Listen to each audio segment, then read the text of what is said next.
Ladies and gentlemen, it is update day inside of LEGO Fortnite Odyssey, and in today's video, we're going to be taking you through absolutely everything you're going to need to know about it, because this update is going to completely change the way the game is played. And if you haven't already noticed on screen, there's one absolutely ginormous change that we need to talk about off the bat, and it is the fact that we no longer have hearts. Yeah, zooming in on the top left, you can see that we now have a health bar instead of hearts, and you know, that's interesting, and we'll talk about my opinions on that in a little bit. But right off the bat, they say that player and enemy health and damages are being revamped in preparation for future Odyssey updates. And they leave that part pretty vague, but I have to imagine that this is in preparation for the new superhero powers that are going to be coming to this game very soon, hopefully. And we've still never gotten an official word from LEGO Fortnite on when those hero classes are coming, but I would imagine they're probably coming pretty soon. People have been speculating dates for a while now, but I wouldn't believe anything until obviously LEGO Fortnite tells us that they are in fact coming. Anyway, the reason that I'm mentioning that off the bat is because I feel like a lot of the updates that I'm going to talk about today are because of what's to come. Anyway, we actually weren't done talking about the brand new health bar. They obviously say that you're no longer represented by hearts and you'll have a health bar instead. The scale of health and damage is increasing, but the balancing is staying similar. If you currently have 10 hearts, you'll now have a max of 400 HP. That doesn't mean you'll get stronger overnight. It's just a change in the numbers. And an attack that currently does 5 damage might do closer to 50 damage now. That doesn't mean the attack is more powerful. Again, that's just a change to the numbers. Still talking about damage numbers, they say that not all health and damage values are increasing by the exact same amount. The previous scale meant that numbers had to be rounded in a way that warped balances. So if you see an item that does 34 damage in the new scale, it may seem a bit weird, but it's intentional. Basically, I think they're warning us that some of our items may not actually do the same amount of damage to enemies that they did prior. Obviously, that's the case because the numbers are going to be completely different, but they might not scale the exact same. Now, for my personal opinion on that, since it is one of the bigger changes in today's update, I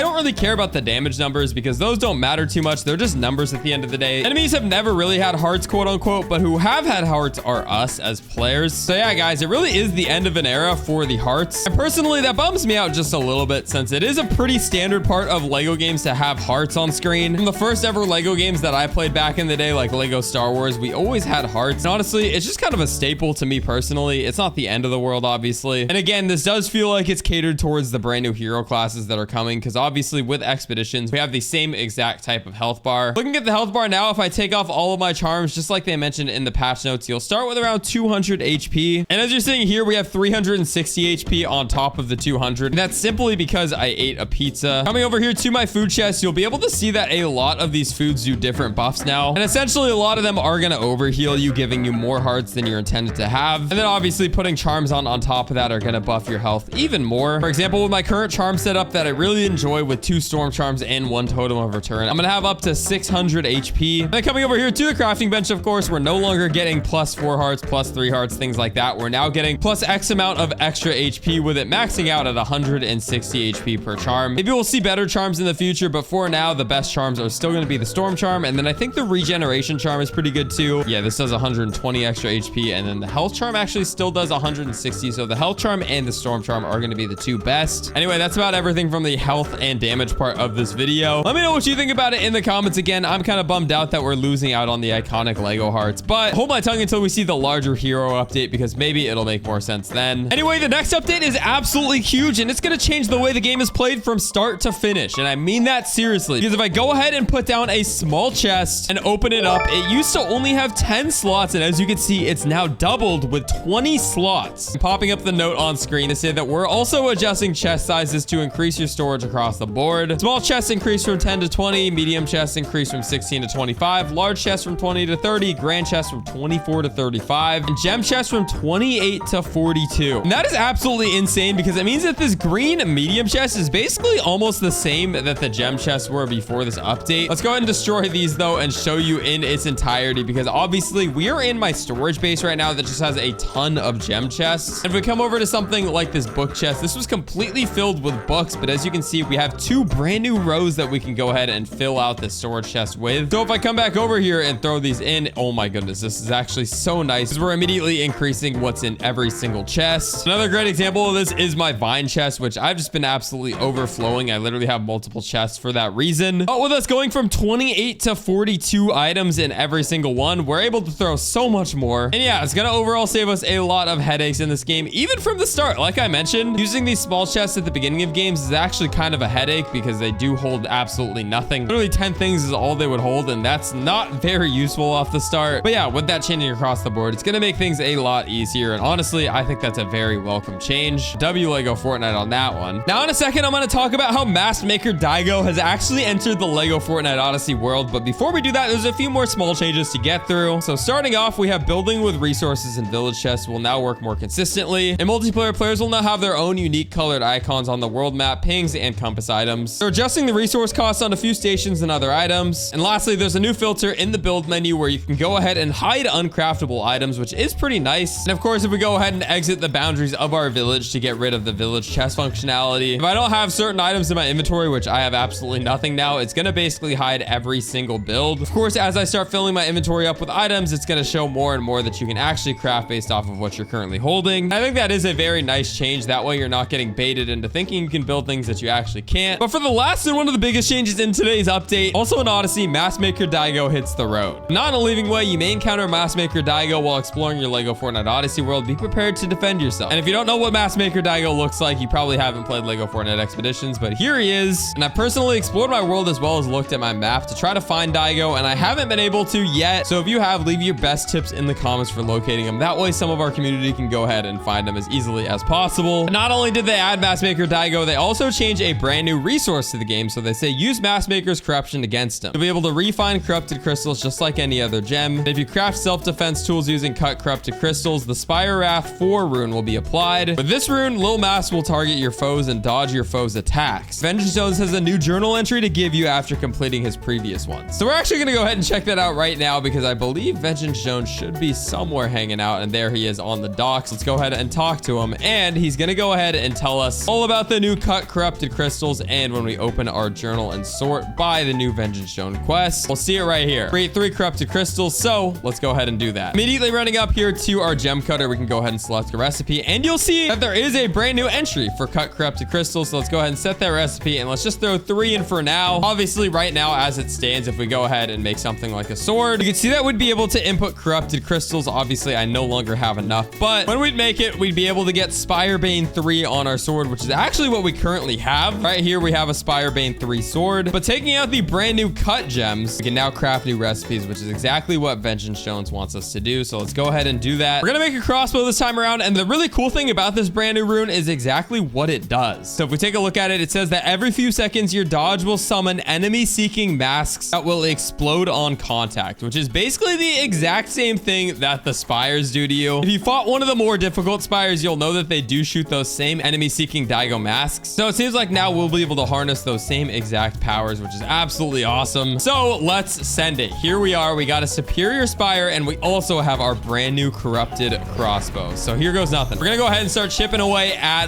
the different shards, and at the same time, we're gonna go ahead and make sure we're dodging. And hey, yo, wait, okay, so we're getting hit by a ton of these masks. We gotta be careful, obviously. Spires are no joke still. Let's go ahead and keep attacking enemies and making sure we're dodging. And as you can see, we are shooting those masks at our enemies, which is nice. Oh yeah, here we go. Go ahead and shoot. We'll go ahead and dodge. And where are the masks? Oh my goodness. Okay, here we go.